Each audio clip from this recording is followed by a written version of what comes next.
nama saya Salsabila Nurul Atika sebagai penyusun naskah dan narator. Halo, perkenalkan nama saya Aska Salofadila, saya sebagai psikolog. Halo, saya Rifda Salma Bilqis, saya berperan sebagai klien. Hai, perkenalkan nama saya Nisa Afif Aulia, saya berperan sebagai asisten psikolog. Hai, perkenalkan nama aku Sana Hoirunisa sebagai penonton live dan juga komite kode etik. Aku Sabita Marwa sebagai narator.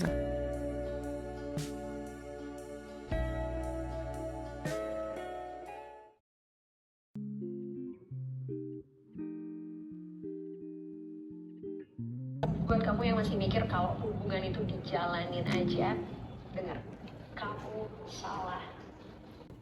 Jangan Konten psikologi gini doang bisa dilihat sama ribuan orang. Kok mereka bisa rame ya? Kalau orang lihat proses konseling langsung, pasti menarik nih.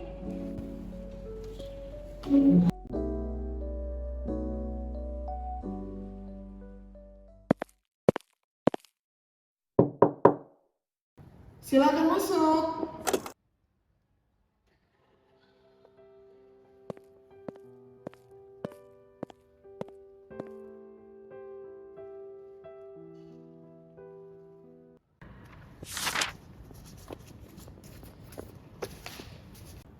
Bagaimana kabarnya hari ini? Lumayan baik Bu, meskipun akhir-akhir ini agak capek. Sebelum kita mulai, apakah ini pertama kalinya kamu berkonsultasi dengan psikolog? Iya Bu, pertama kali. Baik, terima kasih sudah datang hari ini. Saya ingin mendengar apa yang membuat kamu tuh memutuskan untuk datang ke sini. Saya sebenarnya sudah cukup lama merasa tertekan soal kuliah. Selain soal kuliah, apa ada hal lain yang... Wah, ada psikolog lagi yang live nih. Jarang-jarang ada yang konseling kayak gini sama live. Masalahnya kok sama ya sama apa yang aku alamin. Aku jadi penasaran, ini endingnya gimana sih? Terus dia tuh pakai alat tes apa ya ini? Aku pantau deh sampai akhir.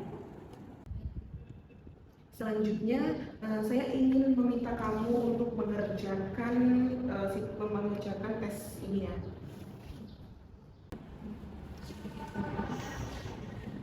Oh, ternyata alat tes psikologi itu kayak gitu ya.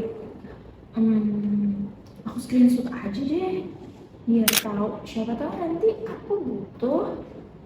Berarti kalau misalnya live streaming kayak gini, semua orang jadi tahu dong ya. Kalau misalnya alat tes psikologi itu kayak gini. Masih Bu. Silakan masuk.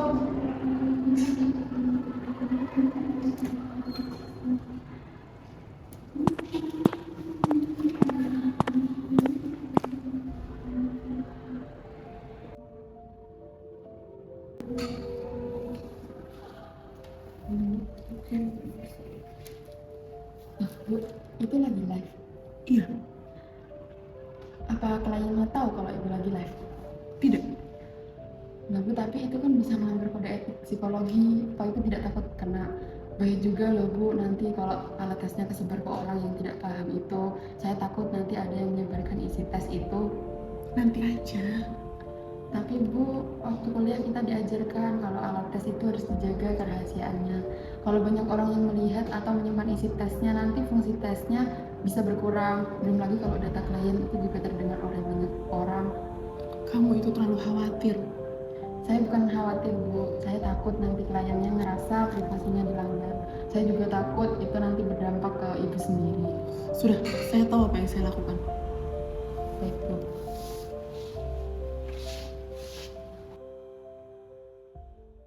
Kalau dari kasusnya sih kayaknya anxiety ya. Soalnya tuh aku pernah dengar ada content creator yang berkesan tentang anxiety ini juga. Kalau dari cerita kliennya sih kasihan juga ya.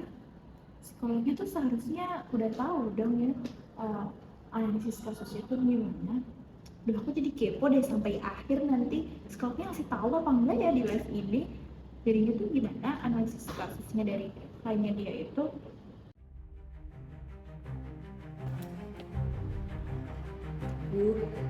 Bener ini, aku harus kasih tahu.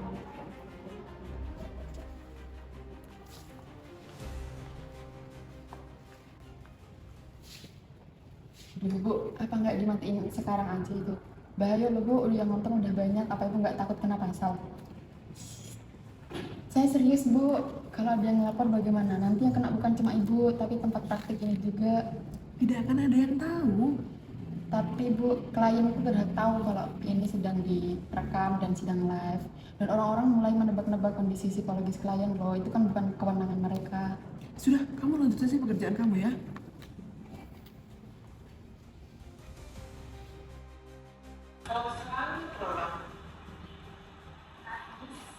Loh, ini kan saya. Kenapa bisa ada di TikTok? Masuk. Ada yang bisa saya bantu? Bu, apakah saya direkam seperti kemarin? Saya melihat video ini di TikTok. Itu cerita pribadi saya. Tapi saya cuma mau buat konten edukasi aja. Tapi saya nggak pernah ngasih izin. Bahkan masalah keluarga saya juga ikut terdengar. Saya merasa privasi saya dilanggar. Saya minta maaf. Minta maaf Bu, bisa berubah kalau konseling tersebut sudah dilihat banyak orang.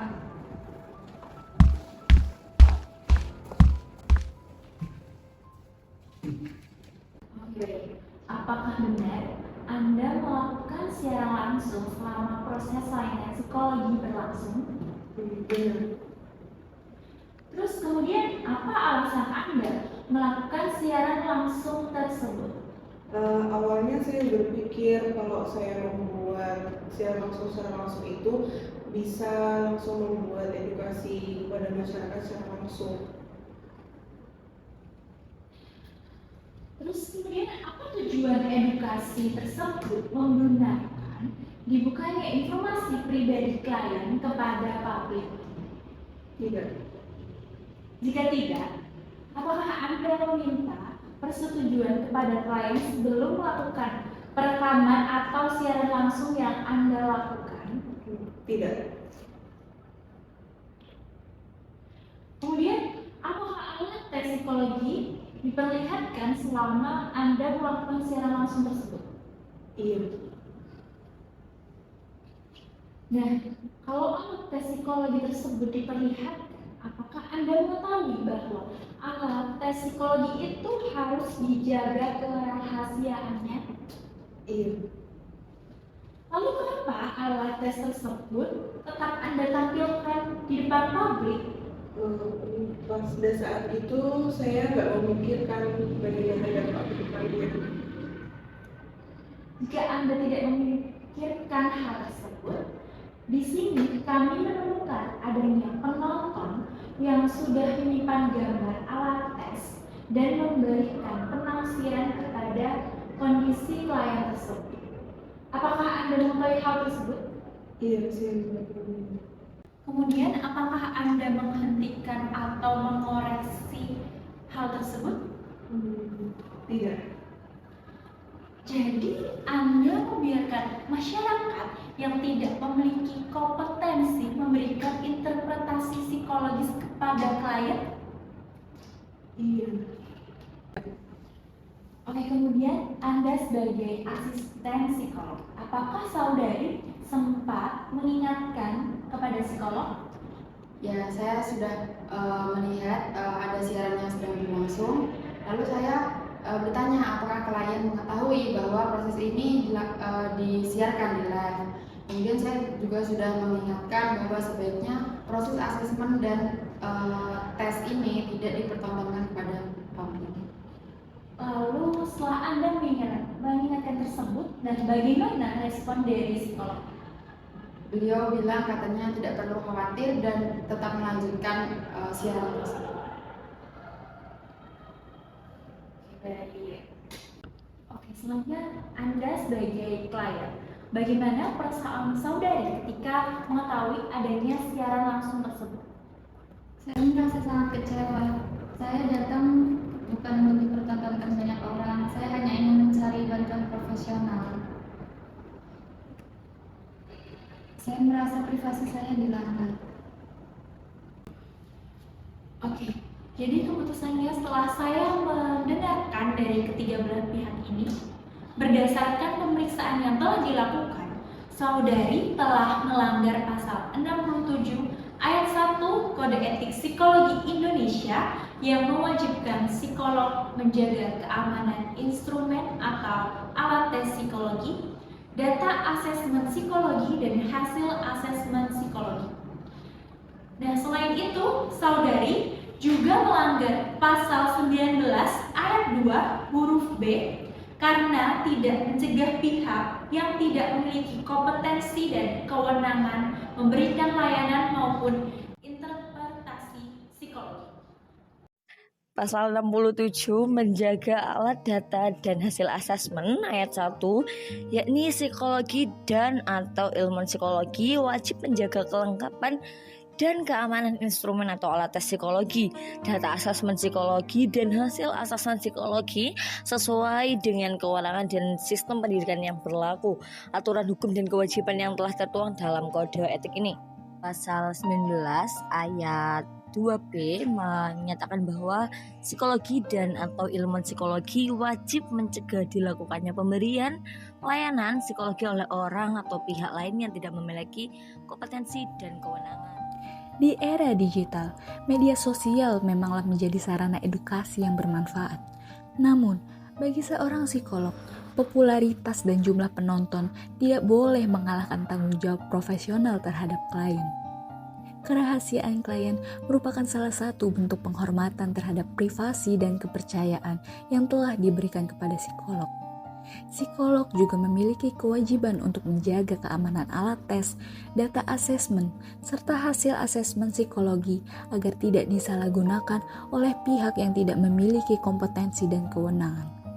Melalui kasus ini, kita belajar bahwa profesionalitas, integritas, dan kepatuhan terhadap kode etik psikologi harus tetap menjadi prioritas utama.